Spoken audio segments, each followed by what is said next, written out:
33살에 처음으로 택시 기사가 되셨다는 얘기를 들었습니다. 그때 그 택시 기사가 되신 계기가 어디에 있었을까요? 사실 택시 기사가 꿈이지는 않았어요. 제 목표는 아니었었고요. 사실 제가 조금 어려운 과정 중에 택시를 하게 됐거든요. 저는 일단 사업 실패하고 신용 불량자가 됐고요. 취업하기가 만만치 않죠. 그리고 그때 이제 집안에 우환이 있었죠. 제 첫 딸아이가 수술을 받고 먼저 하늘나라로 가고요. 그 절박한 상황 속에서 그래도 뭔가는 또 시작을 해야 되겠고, 그런 과거의 또 아픔 같은 것도 잊기 위해서는 뭘 시작해야 되는데 과연 뭐를 할 수 있을까? 마침 이제 운전면허는 있길래 생계형, 목구멍이 포도청이라고 그럴까요? 그래서 우연하게 시작한 게 택시 운전이었었어요. 네. 제가 과거에 이제 하셨던 여러 가지 강연에서 들었는데 그 잠실대교 위에서의 그때 그 말씀이 되게 인상적이었습니다. 그때 얘기를 좀 더 들려주신다면. 제 딸을 벽제 화장터에서 화장하고 나서 제가 이제 기억 상실증에 사실 빠져요. 그래서 모든 기억 상실증은 제가 만들어낸, 기억하기 싫으니까. 그리고 처음으로 기억이 돌아왔을 때가 그 잠실대교 위쪽이었었어요. 하필. 그러면 아무 생각이 없고 기억이 안 나는데 지금도 기억 안 나요. 눈을 딱 떠보니까 예, 그때 정신이 들어온 데가 잠실대교였던 거죠. 그거 되게 위험한 상황 아닙니까? 네. 그래서 저도 사실 깜짝 놀랐어요. 오늘 며칠이지? 여기 어디야? 내가 왜 여기 서 있을까? 어머. 한겨울철 다리 위에서 강물을 쳐다보면 굉장히 무섭거든요. 그러면서 이제 사는 게 너무나 힘들다.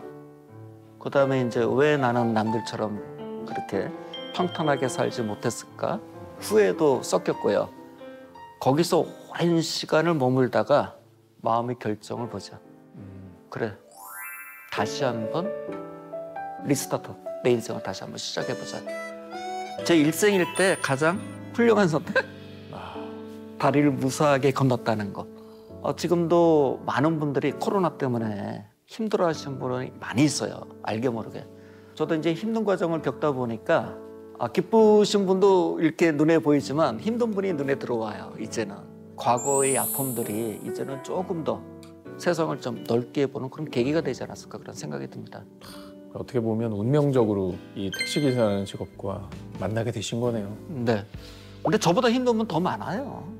저는 아무것도 아니에요. 뭐 그 정도의 아픔은 많은 분들이 갖고 있지 않을까 생각이 듭니다. 누구에게나 이제 첫날, 첫 경험 이런 게 굉장히 소중하잖아요. 택시기사로서 출근하신 첫날의 경험이 어땠을지가 궁금한데요.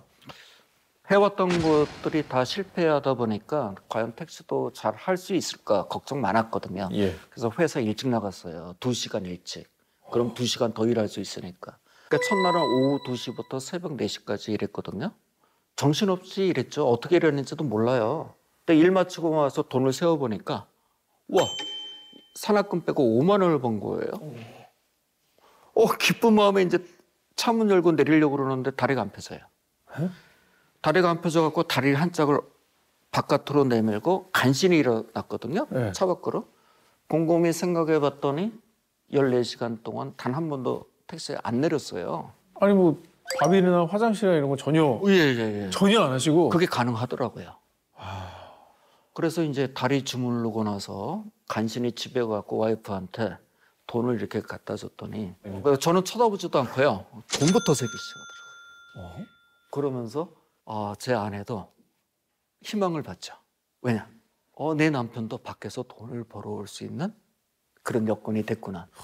사실 그동안에 이제 사업하면서 돈을 못 갖다 줬어요. 생활비를.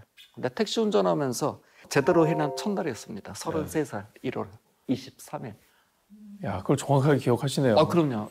잊혀질 수 없어요. 지금도 생생해요.